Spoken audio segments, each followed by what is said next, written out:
on veut avoir des données claires pour pouvoir les porter au ministère et les porter à la Knesset et demander un allègement, demander des adaptations de toute cette procédure. C'est important de parler le langage de la Knesset. Ce qu'ils veulent savoir, c'est combien de pourcentage de psychologues français il y a en Israël. Et parmi ce pourcentage, on va pouvoir dire tant ont essayé, tant ont abandonné. Il y a un problème dans la procédure, il faut nous aider.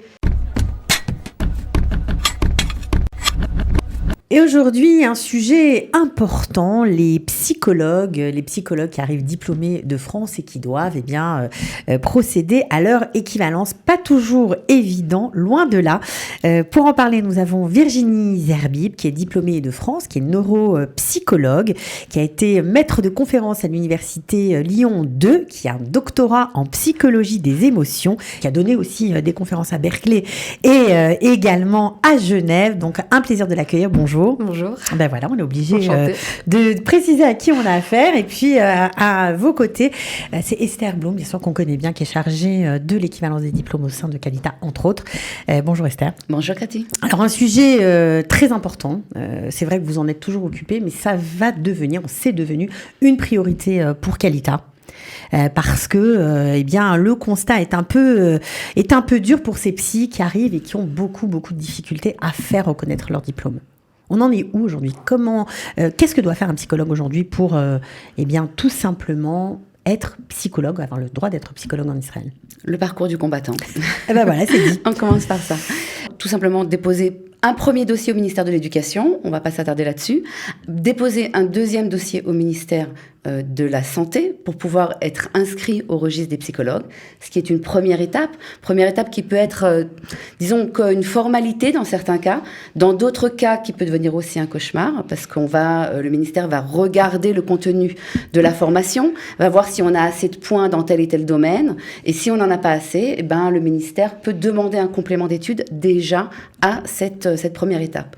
Et ensuite, une fois qu'on a l'inscription au registre, on n'a toujours pas le droit de travailler en tant que psychologue. Il faut faire une deuxième demande pour la spécialisation. Choisir entre une des 6 spécialisations, redéposer un dossier, une commission va décider si on peut ou pas postuler à cette demande et déposer un dossier à la commission de la spécialisation. On va choisir une spécialisation sur les 6 spécialisations qui existent et la commission va décider en fait le temps qu'on doit faire dans cette spécialisation. Ça veut dire qu'il faut faire aussi un stage et des études, par exemple ? Un stage, oui, et des études si la commission le décide, si elle prend en considération que on n'a pas, il nous manque des études, il nous manque une formation dans tel ou tel domaine. Ça peut prendre combien de temps ? Facilement 4-5 ans.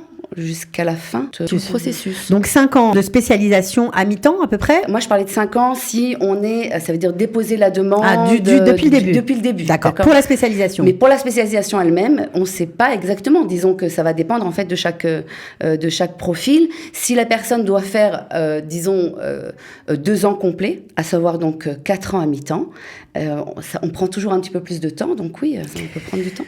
Alors, ça donne mal à la tête, ce qu'elle vient d'expliquer. Franchement, est-ce que vous êtes passé par là ? Oh oui, c'est vraiment le parcours du combattant. Et c'est beaucoup de up and down, des hauts et des bas. C'est très long, c'est très laborieux, c'est très coûteux financièrement, mais aussi en énergie. Financièrement, ça vous a coûté combien ? Alors, si on prend juste les tirgoum, donc traduction, en plus, moi, j'ai un Toar Shlish, un doctorat, donc ça fait beaucoup de diplômes à traduire, etc. 11 000 shekels environ. Ça, c'est que la traduction. Donc, on a largement dépassé la bourse du Misrad à Qualita. Et ensuite, il y a tout ce qui est acte notarié. Il faut faire authentifier après nos diplômes, etc. Ça, je ne saurais pas vous dire, je ne me rappelle plus, mais... Ça va chercher loin. Ouais, sans compter les ascenseurs émotionnels. Émotionnels, on se dit, on n'y arrivera jamais. Exactement, parce que déjà, moi encore, ma génération, c'est facile. On peut retrouver un PDF du syllabus, mais faut syllabus, bulletin de notes, attestation de stage, etc. C'est un sacré dossier qu'on doit réunir. Savoir par où vous êtes passé exactement. Exactement, tout vérifier. Alors vous, pour l'inscription, on va dire, au registre des psychologues, ça a été facile ? Ça a été. Ça s'est fait rapidement ? Tout est relatif. C'est quoi rapidement ? Ça a pris à peu près 1 an, presque 1 an quand même. En plus, sur votre chemin, vous avez eu quand même une main tendue puisqu'on vous a approché pour travailler alors que vous n'étiez pas encore diplômé. Exactement. Ne serait-ce que pour ma langue maternelle parce que... alors, je précise que j'habite dans la région du Shomron et donc je suis aujourd'hui psychologue d'éducation et je suis la Achayit, la responsable de tous les Français dans le Shomron. Si un enfant a des difficultés à l'école, c'est moi qu'on appelle pour voir si la difficulté, c'est Inyana Safa, c'est en raison de sa langue. Voilà, exactement, ou pas. Donc, en fait, on m'a tendu la main pour ma sfatem, pour ma langue maternelle, parce qu'on avait un professionnel qui parle la langue, donc voilà, des Olim qui viennent d'arriver et on ne peut pas les aider. Bah, on a l'impression un peu c'est un ambroglio parce qu'il manque cruellement de psychologues, surtout dans la spécialisation de Virginie, qui est psychologue scolaire. On sait qu'on a des jeunes Olim, des enfants qui sont Olim et qui ont besoin de faire des tests. Et ces tests, c'est une difficulté de les passer en hébreu. Donc, le mieux est en effet de les passer avec des psychologues en fait, qui parlent les deux langues. Et on en a très très peu. Il y a très peu de psychologues qui ont le droit de faire passer ces tests. Est-ce que le gouvernement, est-ce que les commissions qui s'occupent de l'équivalence des diplômes, est-ce qu'ils sont conscients de ces difficultés ? Ils sont conscients, oui.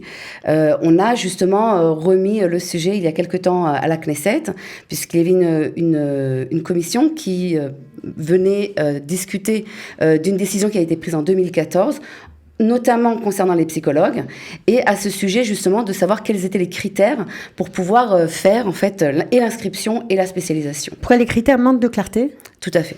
C'est pour ça que c'est tellement compliqué ? Oui.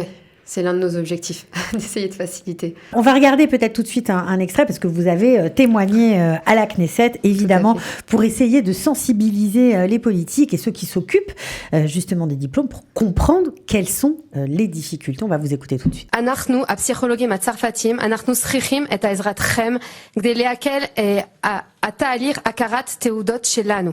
מה שאנחנו דורשים היום, זה ממש תהליך הדומה לזה של הרופאים. מה זה אומר? הכרת תעודות אוטומטית על ידי משרד הבריאות, מלווה תקופת סטאז' ולפי הצורך, לפי הניסיון של המועמד. אבל כשאנחנו, הפסיכולוגים הצרפתים, מגיעים עם הניסיון שלנו, עם הידע שלנו, עם התעודות שלנו, זה לא הגיוני לבקש ממנו לחזור ולהתחיל מחדש כמו סטודנטים. Alors, ça a fait trembler quand on a écouté cet extrait. J'imagine que vous étiez présente aussi. Oui, j'ai invité Virginie justement à témoigner parce que c'est extrêmement important pour nous de faire entendre en fait la voix des Olim Hadashim qui eux-mêmes vivent ça dans leur chair, et de les faire entendre à la Knesset par les personnes qui sont responsables justement de ce processus. C'est pour ça que vous avez décidé de faire bouger les choses, de mettre un coup de pied dans la fourmilière, si j'ose dire, en lançant une enquête, Esther. On sait qu'il y a des difficultés. On connaît, ça veut dire dans mon quotidien, j'aide les psychologues à passer justement toutes ces barrières. On sait que c'est difficile, mais on veut avoir des données claires pour pouvoir les porter au ministère et les porter à la Knesset et demander un allègement, demander des adaptations de toute cette procédure parce qu'on pense que le bilan est lourd et problématique. Alors, une enquête va être lancée, un sondage, on peut dire ça comme ça, c'est plus juste. Oui, tout à fait. On appelle en fait tous les psychologues qui sont arrivés de France, tous les pays francophones, à répondre à cette enquête pour savoir justement combien de personnes psychologues sont arrivés en Israël, combien se sont dit je vais le faire. Combien de personnes se sont dit dès le départ, je vais laisser tomber, je vais me reconvertir. Combien de personnes ont laissé tomber en chemin et où ils sont aujourd'hui ces personnes ? Est-ce qu'ils sont aujourd'hui, est-ce qu'ils peuvent offrir des services à la communauté dans les systèmes de santé israéliens ou pas. Et on pense que malheureusement, ils ne sont pas là et qu'ils ont baissé les bras. Mais alors justement, quand vous parlez de baisser les bras, Virginie, on peut dire que vous avez été rattrapée vraiment à bout de bras par Esther, oui, alors que vous aviez déjà entamé vraiment le processus. Vous étiez inscrite au registre des psychologues, vous aviez déjà commencé votre spécialisation et vous aviez envie de baisser les bras. Oui, parce que c'est très dur en fait. C'est pas facile. Comment dire ? C'est beaucoup d'espoir, beaucoup de déception, beaucoup de frustration aussi pour nous. Mais pourquoi ? Puisque le processus est enclenché, essayez de nous expliquer. Quelle était votre difficulté ? La difficulté, c'est qu'il faut savoir que quand on est en Hitmarhout, on s'en rend pas compte quand on est en spécialisation. On croirait qu'on est, je sais pas, dans un programme de stage. Pas du tout. Je travaille dans des écoles. Je travaille dans, par exemple, 11 Ganim maternelle normale. Je travaille dans une maternelle d'éducation spécialisée, dans un Bet Sefer. faire. Encore une fois, je suis la responsable des Français. J'ai beaucoup de travail. Et en fait, je ne peux pas répondre aux exigences de la Hitmarhout. On vous demande des choses très précises. Exactement. J'ai un tableau à remplir. J'ai 4 ans et demi pour faire tant de thérapie long terme, tant de thérapie court terme, tant d'évaluation de l'attention, tant d'évaluation, on appelle psychodidactie, etc. Mais j'ai pas le temps de faire ça parce que je travaille en fait. Je suis chez Tard, je suis sur le terrain tout le temps. C'est très difficile. Et à la fin de tout ça, si c'était que ça encore, à la fin de tout ça, je vous dis honnêtement, comme vous l'avez annoncé au début, ok, j'ai un doctorat, etc. J'ai écrit ma thèse en anglais, tout ce que vous voulez. Donc on pourrait se dire, elle a du bagage. Aujourd'hui, je suis terrifiée par le Mifran qui m'attend à la fin. Parce qu'après cette spécialisation, après une fois que j'ai rempli mon tableau, ça s'arrête pas là. Examen. Il y a 3 examens à passer et moi aujourd'hui, à Nilom Sougelet, je me sens pas capable de le faire. Pourtant, j'ai l'hébreu, j'ai un ivrit de Gavoa parce que j'écris des comptes rendus de 16 pages en hébreu. On peut dire que je suis intégrée, j'ai progressé, mais je trouve ça injuste déjà parce qu'on a notre savoir-faire, on a notre expérience, nos connaissances et je pense qu'à ce niveau-là, il y a quelque chose à améliorer. C'est vraiment le but de faciliter la procédure. Aujourd'hui, un médecin qui vient de France, beaucoup d'expérience, il fait 3 mois de stage et ça y est, il est médecin, refait Mishpara, ce que vous voulez, pas beaucoup d'expérience, ok, 1 an max. Et alors, faites-nous un tornit spécial. Je dis pas, il faut faire une Hitmarhout, il faut faire une spécialisation. Pourquoi ? Pour comprendre comment fonctionne le système, la maréchet, la culture. Vous l'avez fait, ça vous a aidé énormément. J'ai pas voulu le faire au début, j'étais vraiment comme tout le monde, j'ai envie de dire, beaucoup de frustration, non, j'ai pas envie, mais pourquoi je retournerai à la fac ? Je l'ai fait. Alors, il faut préciser, parce que la spécialisation, ça veut dire un stage sur le terrain ou un pré-stage, mais ça veut dire aussi des études à la fac. Oui, tout à fait. C'est les deux. Donc, c'est surtout la fac qui vous a coûté, en fait. Moi, j'ai pas été en école juive, j'ai appris l'hébreu à l'Ulpan, quoi, clairement. Donc, ça veut dire que quand on m'a dit, faut retourner à la fac, suivre, par exemple, un cours sur troubles des apprentissages, moi, je suis spécialiste, je suis neuropsychologue, donc je sais, je l'ai pris comme un Ulpan. Je me suis dit, ça va être un Ulpan. Vous l'avez fait quand même. Je l'ai fait, mais c'est pas facile. À la fin, il y avait un examen aussi qu'il fallait envoyer, etc. C'est le parcours du combattant et c'est beaucoup de haut et de bas et on aimerait vraiment faciliter ça et essayer de trouver, de proposer en tout cas un changement qui soit faisable. Est-ce que c'est possible de faire ce genre de changement, de vraiment d'avoir du poids à la Knesset et de faire changer les choses comme ça a été fait pour les dentistes sans un spécialiste de la profession ? Non, c'est pas possible. Il y a vraiment un tandem de travail. Du côté de Qualita, il y a une association qui veut changer les choses, qui connaît les lois, qui a des contacts à la Knesset dans les ministères. Et de l'autre côté, en fait, nous, on n'est pas psychologue, on n'a pas étudié cette profession. Et donc, on ne peut pas être face au ministère de la Santé, de dire oui, et de faire des revendications dans un domaine qui n'est pas le nôtre. Pour faire des revendications, il faut en fait des gens de la profession qui, eux, vont pouvoir expliquer pourquoi il y a une logique à la demande qui est faite. Il faut aussi bien comprendre que vous avez parlé de 6 spécialités. Si on a, par exemple, une validation dans une spécialité, et si on veut en changer, comme ça a été votre cas, je crois que vous avez eu une validation en gériatrie. En Shikoumi. Shikoumi, ça veut dire réhabilitation. Vous avez décidé d'arrêter pour des raisons qui vous concernent, personnelles, puisque vous avez 4 enfants, c'est compliqué, etc. Vous avez voulu vous spécialiser en psychologie scolaire, mais là, on ne vous a plus rien reconnu, il a fallu tout recommencer. Ah oui, donc clairement, c'est... Ça, c'est dur. C'est pas simple. Surtout qu'on appelle la moitié de la psychologie, mais on leur explique, attendez, par exemple, dans les exigences, il faut passer des ifrounim. Je suis experte là-dedans, je suis neuropsychologue. Je fais passer moi-même des évaluations. Ça les intéressait pas. Voilà. Il y a un certain illogisme, en fait. C'est ça. L'absurdité, oui, tout à fait. C'est ça, dans le système. On aimerait bien justement comprendre en fait quels sont ces critères, les critères qui définissent justement combien de temps chaque personne c'est pas clair, doit faire dans le stage, quels cours on doit reprendre. Alors dans certains cas on doit reprendre des cours, dans d'autres cas on ne doit pas en reprendre. Alors c'est sûr que si on n'a pas étudié la spécialité en France, on n'arrive pas avec déjà dès le départ une spécialité clinique ou spécialité dans le domaine de l'éducation, on va nous demander de faire des cours.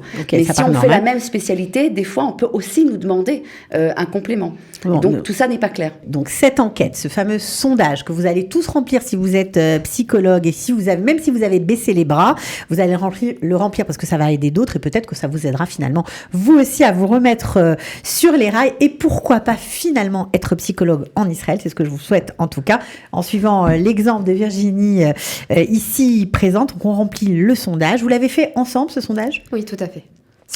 C'est ce qu'elle expliquait en fait, Esther. Elle a besoin de quelqu'un qui est sur le terrain, mais comme moi en tant que psychologue, j'ai besoin de Kalita. C'est vraiment c'est un travail commun. C'est court à remplir, c'est pas très long. 2 minutes 30, quelque chose comme ça. Et pourtant, ça va aider énormément. Oui, ça va aider énormément. Ça va nous permettre d'avoir du poids. Ouais, d'avoir des chiffres, d'avoir des données. C'est important de parler le langage de la Knesset. Ce qu'ils veulent savoir, c'est combien de pourcentage de psychologues français il y a en Israël. Et parmi ce pourcentage, on va pouvoir dire tant ont essayé, tant ont abandonné. Il y a un problème dans la procédure, il faut nous aider. On n'est pas que des olim, on veut aussi s'intégrer dans le système, on peut aussi aider. Voilà. Mais vous le faites déjà, puisque vous travaillez dans un milieu complètement israélien, donc vous devez déjà apporter votre expérience, votre efficacité. Et ça, c'est pas que pour travailler avec des nouveaux immigrants, c'est pour tout le monde. C'est ça qui est dommage pour la société israélienne, parce que ce sont des gens d'extrême qualité. Ah oui, non, c'est sûr, ils passent à côté de nous. C'est dommage parce qu'on a vraiment notre savoir-faire, notre expérience de France. Que quand je suis passée à la Knesset, j'ai envoyé un message dans un des groupes qu'on a de psychologues sur WhatsApp. J'ai reçu tellement de témoignages. Il y en a qui ont 30 ans, 40 ans d'expérience et qui ont abandonné, qui ne sont pas psychologues aujourd'hui. Exactement, parce qu'ils sont arrêtés à la première étape, comme le disait Esther. Et c'est dommage parce que c'est des personnes qui peuvent vraiment aider, mais pas que les Français. Déjà, la communauté française, elle grandit, elle est importante, elle a besoin d'avoir un mahané en français, une réponse en français. Mais il n'y a pas que ça, il y a aussi les Israéliens. Et comme vous dites, il manque des psychologues. Donc c'est dommage de passer à côté de Kouach Hadam, en fait. En tout cas, bravo pour le soutien apporté à Virginie, parce qu'on l'aurait perdu en tant que psychologue, ça aurait été dommage, non, franchement.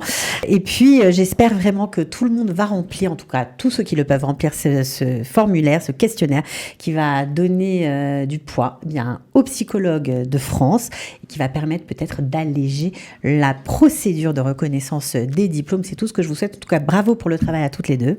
Merci. Et à très bientôt. Merci. Merci Virginie. Merci.